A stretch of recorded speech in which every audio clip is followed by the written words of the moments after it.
the transaction in Nigeria.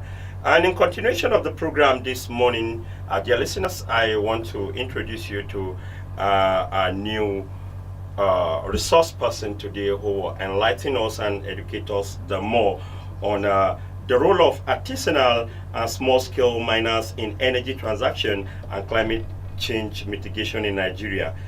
Um, we'll bring you insightful discussions on artisanal and small-scale mining, ASM, energy transition, and climate criminally.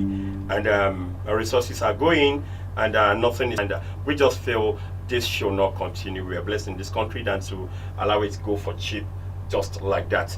But today, we'll be looking at climate change mitigation, like I told you, and AM activities contribute significantly to greenhouse gas emissions, deforestation, and of course, the result is what we experience. We call it climate change: heat, increased temperature, irregular rainfall patterns, and so forth. So yes, the equipment they use, like for example, the water pumps, most generators, right? And these generators emit a whole lot of carbon.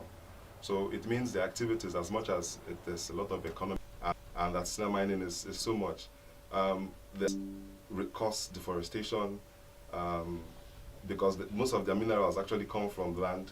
It now results again to land degradation. So now this is what happens. When land is degraded, trees are cut down, it simply means that there's a lot of exposure now. The climate now, what actually helps in sustaining the climate is lost. Those degraded sites become like sinkholes, and it becomes even dangerous to communities, individuals, even livestock within those communities. So when there's heavy rainfall, in some cases, those mine ponds actually absorb those excess of rain. And if you're not from that community and you find yourself around there, it means that there could be risk if you find yourself, moving around. Deforestation, like I said, is a big problem. And again, because of the way the practices are carried out, there's really no plans for land reclamation. So it means that once they are done with the site, it's abandoned and they move to the next place. So as a result, there's a whole lot of exposure. Now, especially agrarian communities begin to even lose farm, because of the activities of these miners. And in some cases, even the investors, the foreign investors, maybe the Chinese or people that come around, even with the licenses, they really have no, what I'll call, environmental impact assessment plans or community development plans, such that if they are through in their engagement or operations on a particular site, there should be laws or regulations that should state them to location. You should ensure that the degraded places are reclaimed. And these are just simple practices.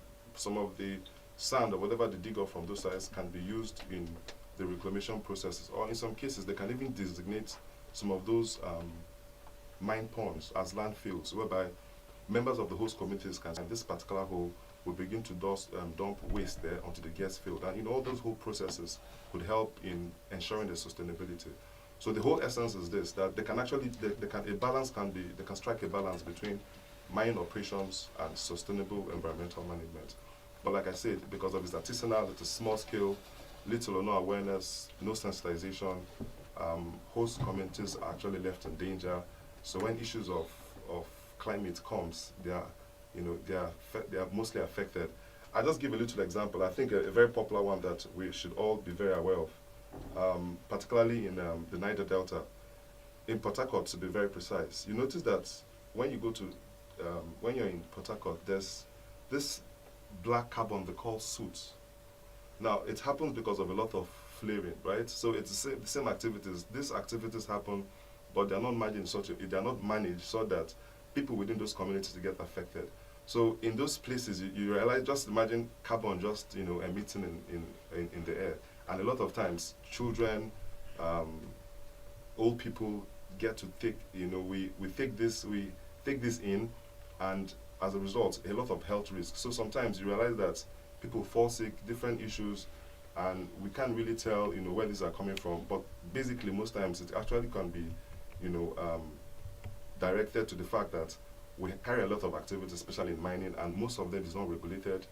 No sensitization, no education, no even protective measures for even the people working at this mine site to actually even protect themselves. So it's a whole lot of problems. So the nexus between mine operations and climate change issues is so connected, we can't even separate the two. So the best thing is to ensure that there's sustainability in environmental management, then there's a need to actually educate these artisanal miners on best practices, mitigation measures that they can actually adopt to improve, first of all, of course, their health, and ensure that the environment is properly, managed over time. Wow, that has been a very insightful one, and I think to add up to your point, I think the Niger Delta region has been complaining seriously about spillage. Particularly for water management, land reclamation. Therefore, clearly, when you see videos or you go to sites where mining happens, most of the participants have no protective gear, and because of there's a whole lot of digging, so it means that there's a whole lot of now again they can use water sprayers, to you know to spray around mining sites. So that, I mean it's there'll still be dust emissions, but it will be minimal because of the water will help to suppress the dust. Then of course for when they want to make their demands or requests, they come in as formalized. As individuals like they do that, artisanal mining is always most times on an individual basis. So there's really no organization or structure whereby they have a space where they can actually put Leave, we can just leave, we can just garbage in and garbage out to do what we want to do as far as we get results, taking the risk of should something happen, which really takes safety too important and mining is a very, very risky that is very, very prone to accident at any moment. So I just want to add up that to involve our government a little into this. How can policymakers showing that this miners move from the artisanal and traditional methods they employ to more advanced method. But most important, like I said, is that before licenses are being given, the miner or whoever is getting the license to engage in mining activities should first and foremost be important. And so far with the little Ziva community initiative is doing, there's a whole lot of sensitization. There's a whole lot that about very knowledgeable of course in kind of the operations, but then community engagement it begins to reveal the whole lot.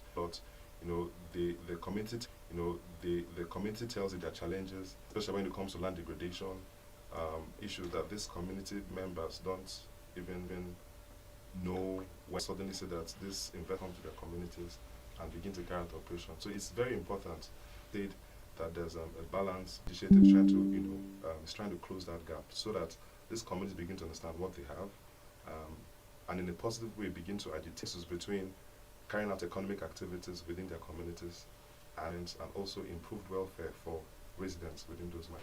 Well, I can really see that climate change is really hitting at you because you're sweating. The careful weather is not the just weather. It's very. Thank you, listener. To break, and when we're back, we'll open the call lines so you can call, ask your questions, and get enlightened. Mind you, I'm in the studio this morning with Dr. Godfrey Onoa, and we are looking at climate change mitigation strategies for artisanal and small-scale mining ASM. My name is Shola Olani, and this is Maluni FM 95 in a very short while.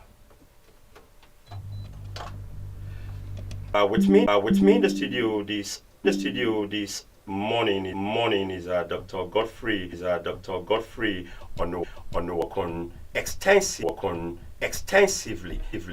on climate change. And my name is Shola Olani, also Maloney FM 95.9. And quickly, emissions due to the digging activities could result in air pollution, flow of contaminants to water resources can result in water pollution. Then of course, these mineral resources come from land itself. So it means the land must be degraded such that they can actually have access to resources. So yes, the dangers affects these three areas: land, I said, and water. And funny enough, every mining community is also dependent on these same resources for other activities, like I said, agricultural activities. Must have been listening to how Doctor have taken care of our question. Thank you, Dr. Onoa. We have another caller on the line. Okay, we lost that. Quickly, thank you, Doctor, for this thought-provoking